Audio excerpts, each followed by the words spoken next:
North and South by Elizabeth Gaskell. Chapter 44.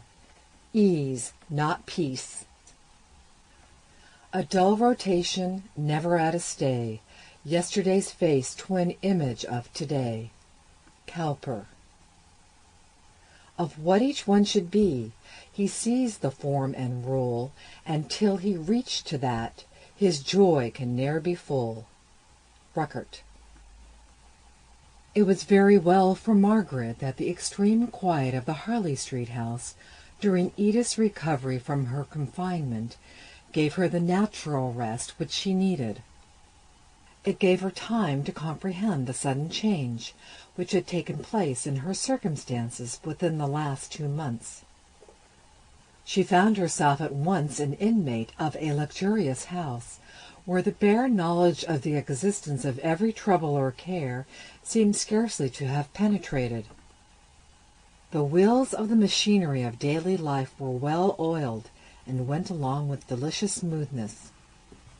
Mrs. Shaw and Edith could hardly make enough of Margaret on her return to what they persisted in calling her home, and she felt that it was almost ungrateful in her to have a secret feeling that the Helston vicarage, nay, even the poor little house at Milton, with her anxious father and her invalid mother, and all the small household cares of comparative poverty, composed her idea of home. Edith was impatient to get well, in order to fill Margaret's bedroom with all the soft comforts and pretty knick-knacks with which her own abounded. Mrs. Shaw and her maid found plenty of occupation in restoring Margaret's wardrobe to a state of elegant variety. Captain Lennox was easy, kind, and gentlemanly, sat with his wife in her dressing-room an hour or 2 every day, played with his little boy for another hour, and lounged away the rest of his time at his club, when he was not engaged out to dinner. Just before Margaret had recovered from her necessity for quiet and repose, before she had begun to feel her life wanting and dull, Edith came downstairs and resumed her usual part in the household, and Margaret fell into the old habit of watching and admiring and ministering to her cousin. She gladly took all charge of the semblances of duties off Edith's hands, answered notes, reminded her of engagements, tended her when no gaiety was in prospect, and she was consequently rather inclined to fancy herself ill. But all the rest of the family were in the full business of the London season, and Margaret was often left alone. Then her thoughts went back to Milton, with a strange sense of the contrast between the life there and here. She was getting surfeited of the eventless ease in which no struggle or endeavor was required. She was afraid lest she should even become sleepily deadened into forgetfulness of anything beyond the life which was lapping her round with luxury. There might be toilers and moilers there in London, but she never saw them. The very servants lived in an underground world of their own, of which she knew neither the hopes nor the fears. They only seemed to start into existence when some want or whim of their master and mistress needed them. There was a strange unsatisfied vacuum in Margaret's heart and mode of life, and once when she had dimly hinted this to Edith, the latter, wearied with dancing the night before, languidly stroked Margaret's cheek as she sat by her in the old attitude, she on a footstool by the sofa where Edith lay. "Poor child," said Edith, "it is a little sad for you to be left, night after night, just at this time when all the world is so gay. But we shall be having our dinner party soon as Henry comes back from circuit, and then there will be a little pleasant variety for you. No wonder it is moped, poor darling." Margaret did not feel as if the dinner parties would be a panacea, but Edith piqued herself on her dinner parties, so different, as she said, from the old dowager dinners under Mamma's regime, And Mrs. Shaw herself seemed to take exactly the same kind of pleasure in the very different arrangements and circle of acquaintances which were to Captain and Mrs. Lennox's tastes, as she did in the more formal and ponderous entertainments which she herself used to give. Captain Lennox was always extremely kind and brotherly to Margaret. She was really very fond of him, excepting when he was anxiously attentive to Edith's dress and appearance, with a view to her beauty making a sufficient impression on the world. Then all the latent Vashti in Margaret was roused, and she could hardly keep herself from expressing her feelings. The course of Margaret's day was this: a quiet hour or two before a late breakfast, an unpunctual meal, lazily eaten by weary and half-awake people, but yet at which, in all its dragged-out length, she was expected to be present, because directly afterwards came a discussion of plans, at which, although they none of them concerned her, she was expected to give her sympathy, if she could not assist with her advice. An endless number of notes to write, which Edith invariably left to her, with many caressing compliments as to her eloquence dubiette. A little play with Sholto as he returned from his morning's walk, besides the care of the children during the servants' dinner, a drive or callers, and some dinner or morning engagement for her aunt and cousins, which left Margaret free, it is true, but rather wearied with the inactivity of the day, coming upon depressed spirits and delicate health. She looked forward with longing, though unspoken interest, to the homely object of Dixon's return from Milton, where until now the old servant had been busily engaged in winding up all the affairs of the Hale family. It had appeared a sudden famine to her heart, this entire sensation of any news respecting the people amongst whom she had lived so long. It was true that Dixon in her business letters quoted every now and then an opinion of Mr. Thornton's as to what she had better do about the furniture, or how to act in regard to the landlord of the Crampton Terrace house. But it was only here and there that the name came in, or any Milton name indeed, and Margaret was sitting one evening all alone in the Lennox's drawing-room, not reading Dixon's letters, which yet she held in her hand, but thinking over them, and recalling the days which had been, and picturing the busy life out of which her own had been taken and never missed, wondering if all went on in that whirl just as if she and her father had never been, questioning within herself if no one in all the crowd missed her. Not Higgins, she was not thinking of him, when suddenly Mr. Bell was announced, and Margaret hurried the letters into her work-basket and started up, blushing as if she had been doing some guilty thing. "Oh, Mr. Bell, I never thought of seeing you." "But you give me a welcome, I hope, as well as that very pretty start of surprise." "Have you dined? How did you come? Let me order you some dinner." "If you're going to have any. Otherwise, you know, there is no one who cares less for eating than I do. But where are the others? Gone out to dinner? Left you alone?" "Oh, yes, and it is such a rest. I was just thinking, but will you run the risk of dinner? I don't know if there is anything in the house." "Why, to tell you the truth, I dined at my club, only they don't cook as well as they did, so I thought, if you were going to dine, I might try and make out my dinner. But never mind. There aren't 10 cooks in England to be trusted at impromptu dinners. If their skill and their fires will stand it, their tempers won't.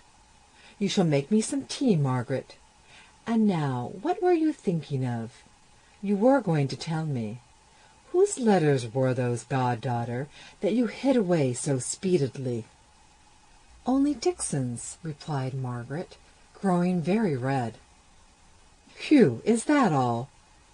Who do you think came up in the train with me?" "I don't know," said Margaret, resolved against making a guess. "Your what-you-call-him. What's the right name for a cousin-in-law's brother?" "Mr. Henry Lennox?" asked Margaret. "Yes," replied Mr. Bell. "You knew him formerly, didn't you? What sort of person is he, Margaret?" "I liked him long ago," said Margaret, glancing down for a moment, and then she looked straight up and went on in her natural manner. "You know we have been corresponding about Frederick since, but I have not seen him for nearly 3 years, and he may be changed. What did you think of him?" "I don't know. He was so busy trying to find out who I was in the first instance and what I was in the second, that he never let out what he was, unless indeed that veiled curiosity of his as to what manner of man he had to talk to was not a good piece, and a fair indication of his character. Do you call him good-looking, Margaret?" "No, certainly not. Do you?" "Not I, but I thought perhaps you might. Is he a great deal here?" "I fancy he is when he's in town. He has been on circuit now since I came. But, Mr. Bell, have you come from Oxford or from Milton?" "From Milton. Don't you see I'm smoked-dried?" "Certainly, but I thought that it might be the effect of the antiquities of Oxford." "Come now, be a sensible woman. In Oxford I could have managed all the landlords in the place, and had my own way, with half the trouble your Milton landlord has given me, and defeated me after all. He won't take the house off our hands till next June 12th. Luckily, Mr. Thornton found a tenant for it. Why don't you ask after Mr. Thornton, Margaret? He has proved himself a very active friend of yours, I can tell you. Taken more than half the trouble off my hands." "And how is he? How is Mrs. Thornton?" asked Margaret hurriedly and below her breath, though she tried to speak out. "I suppose they're well. I've been staying at their house till I was driven out of it by the perpetual clack about that Thornton girl's marriage. It was too much for Thornton himself, though she was his sister. He used to go and sit in his own room perpetually. He's getting past the age for caring for such things, either as principal or accessory. I was surprised to find the old lady falling into the current, and carried away by her daughter's enthusiasm for orange blossoms and lace. I thought Mrs. Thornton had been made of sterner stuff. She would put on any assumption of feeling to veil her daughter's weakness," said Margaret in a low voice. "Perhaps so. You've studied her, have you? She doesn't seem over fond of you, Margaret." "I know it," said Margaret. "Oh, here is tea at last!" exclaimed she, as if relieved. And with tea came Mr. Henry Lennox, who had walked up to Harley Street after a late dinner, and had evidently expected to find his brother and sister-in-law at home. Margaret suspected him of being as thankful as she was at the presence of a third party, on this their first meeting since the memorable day of his offer and her refusal at Helston. She could hardly tell what to say at first, and was thankful for all the tea-table occupations, which gave her an excuse for keeping silence, and him an opportunity of recovering himself. For, to tell the truth, he had rather forced himself up to Harley Street this evening, with a view of getting over an awkward meeting, awkward even in the presence of Captain Lennox and Edith, and doubly awkward now that he found her the only lady there, and the person to whom he must naturally and perforce address a great part of his conversation. She was the first to recover her self-possession. She began to talk on the subject which came uppermost in her mind, after the first flush of awkward shyness. "Mr. Lennox, I have been so much obliged to you for all you have done about Frederick." "I am only sorry it has been so unsuccessful," replied he, with a quick glance towards Mr. Bell, as if reconnoitring how much he might say before him. Margaret, as if she read his thought, addressed herself to Mr. Bell, both including him in the conversation, and implying that he was perfectly aware of the endeavors that had been made to clear Frederick. That Horrocks, that very last witness of all, has proved as unavailing as all the others. Mr. Lennox has discovered that he sailed for Australia only last August, only 2 months before Frederick was in England, and gave us the names of— "Frederick in England! You never told me that!" exclaimed Mr. Bell in surprise. "I thought you knew. I never doubted you had been told. Of course it was a great secret, and perhaps I should not have named it now," said Margaret, a little dismayed. "I have never named it to either my brother or your cousin," said Mr. Lennox, with a little professional dryness of implied reproach. "Never mind, Margaret. I am not living in a talking, babbling world, nor yet among people who are trying to worm facts out of me. You needn't look so frightened because you have let the cat out of the bag. To a faithful old hermit like me, I shall never name his having been in England. I shall be out of temptation, for no one will ask me. Stay," interrupting himself rather abruptly. "Was it at your mother's funeral?" "He was with Mamma when she died," said Margaret softly. To be sure. Why, someone asked me if he had not been over then, and I denied it stoutly. Not many weeks ago. Who could it have been?" "Oh, I recollect." But he did not say the name, and although Margaret would have given much to know if her suspicions were right, and it had been Mr. Thornton who had made the inquiry, she could not ask the question of Mr. Bell, much as she longed to do so. There was a pause for a moment or two. Then Mr. Lennox said, addressing himself to Margaret, "I suppose as Mr. Bell is now acquainted with all the circumstances attending your brother's unfortunate dilemma, I cannot do better than inform him exactly how the research into the evidence we once hoped to produce in his favor stands at present. So if he will do me the honor to breakfast with me tomorrow, we will go over the names of these missing gentry." "I should like to hear all the particulars if I may. Cannot you come here? I dare not ask you both to breakfast, though I am sure you would be welcome. But let me know all I can about Frederick, even though there may be no hope at present." "I have an engagement at 11:30, but I will certainly come if you wish it," replied Mr. Lennox, with a little afterthought of extreme willingness, which made Margaret shrink into herself, and almost wish that she had not proposed her natural request. Mr. Bell got up, and looked around him for his hat, which had been removed to make room for tea. "Well," he said, "I don't know what Mr. Lennox is inclined to do, but I'm disposed to be moving off homewards. I've been a journey to-day, and journeys begin to tell upon my 60-and-odd years." "I believe I shall stay and see my brother and sister," said Mr. Lennox, making no movement of departure. Margaret was seized with a shy, awkward dread of being left alone with him. The scene on the little terrace in the Helston garden was so present to her that she could hardly help believing it was so with him. "Don't go yet, please, Mr. Bell," she said hastily.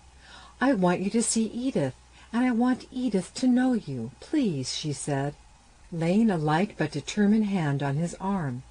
He looked at her and saw the confusion stirring in her countenance. He sat down again as if her little touch had been possessed of resistless strength. "You see how she overpowers me, Mr. Lennox," said he, "and I hope you noticed the happy choice of her expressions. She wants me to see this cousin Edith, who I am told is a great beauty, but she has the honesty to change her word when it comes to me. Mrs. Lennox is to know me. I suppose I'm not much to see, eh, Margaret?"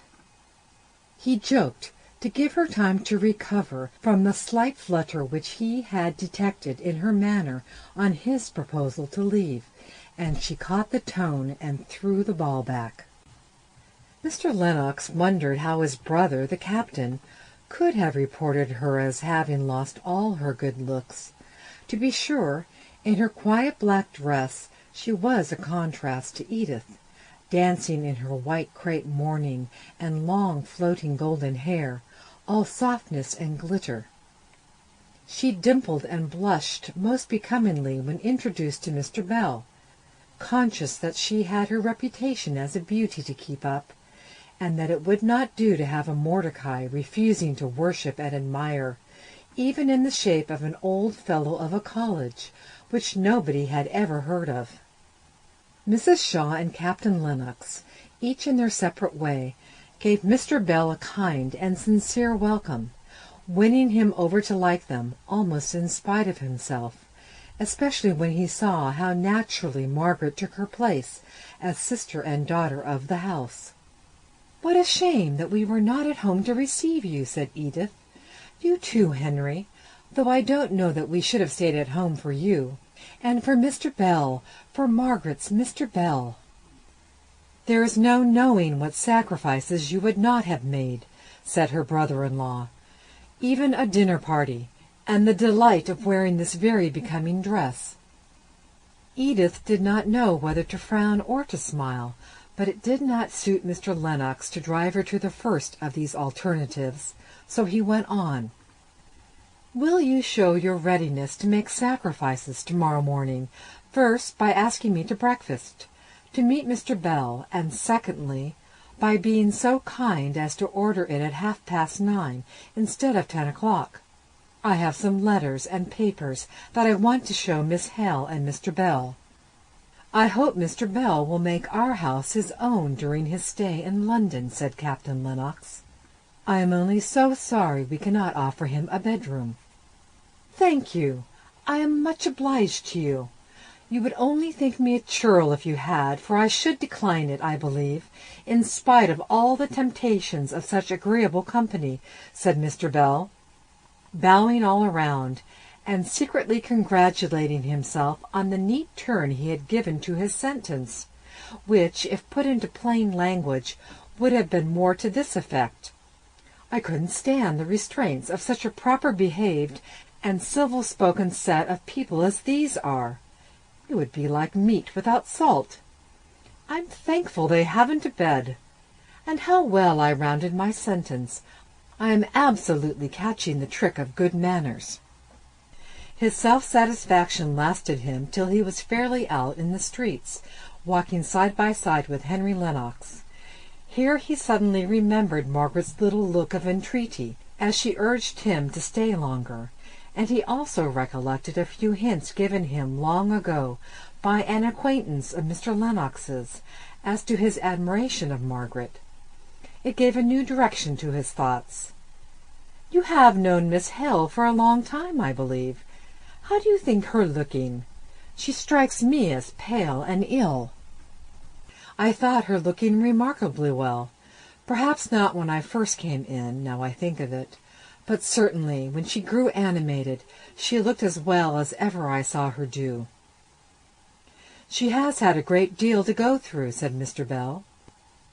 "Yes, I have been sorry to hear of all she has had to bear.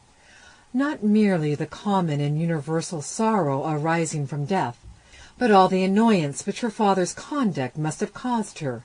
And then—" "Her father's conduct!" said Mr. Bell in an accent of surprise. "You must have heard some wrong statement. He behaved in the most conscientious manner. He showed more resolute strength than I should have ever given him credit for formerly." "Perhaps I have been wrongly informed. But I have been told by his successor in the living, a clever, sensible man and a thoroughly active clergyman, that there was no call upon Mr. Hale to do what he did, relinquish the living, and throw himself and his family on the tender mercies of private teaching in a manufacturing town. The bishop had offered him another living, it is true, but if he had come to entertain certain doubts, he could have remained where he was, and so had no occasion to resign. But the truth is, these country clergymen live such isolated lives. Isolated, I mean, from all intercourse with men of equal cultivation with themselves. by whose minds they might regulate their own, and discover when they are going either too fast or too slow. That they are very apt to disturb themselves with imaginary doubts as to the articles of faith, and throw up certain opportunities of doing good for very uncertain fancies of their own. I differ from you. I do not think they were very apt to do as my poor friend Hale did. Mr. Bell was inwardly chafing. Perhaps I used too general an expression in saying very apt, but certainly their lives are such as very often to produce either inordinate self-sufficiency or a morbid state of conscience, replied Mr. Lennox with perfect coolness. You don't meet with any self-sufficiency among the lawyers, for instance? Asked Mr. Bell. And seldom, I imagine, any cases of morbid conscience. He was becoming more and more vexed, and forgetting his lately caught trick of good manners. Mr. Lennox saw now that he had annoyed his companion, and as he had talked pretty much for the sake of saying something, and so passing the time while their road lay together, he was very indifferent as to the exact side he took upon the question, and quietly came round by saying, "To be sure, there is something fine in a man of Mr. Hale's age, leaving his home of 20 years, and giving up all settled habits, for an idea which was probably erroneous. But that does not matter. An intangible thought. One cannot help admiring him, with a mixture of pity in one's admiration, something like what one feels for Don Quixote. Such a gentleman as he was, too. I shall never forget the refined and simple hospitality he showed to me that last day at Helston. Only half mollified and yet anxious, in order to lull certain qualms of his own conscience, to believe that Mr. Hale's conduct had a tinge of Quixotism in it, Mr. Bell growled out, "Ay, and you don't know, Milton. Such a change from Helston! It is years since I have been at Helston, but I'll answer for it, it is standing there yet, every stick and every stone, as it has done for the last century. While Milton, I go there every 4 or 5 years, and I was born there. Yet I do assure you I often lose my way, ay, among the very piles of warehouses that are built upon my father's orchard. Do we part here? Well, good night, sir. I suppose we shall meet in Harley Street tomorrow morning." End of chapter 44.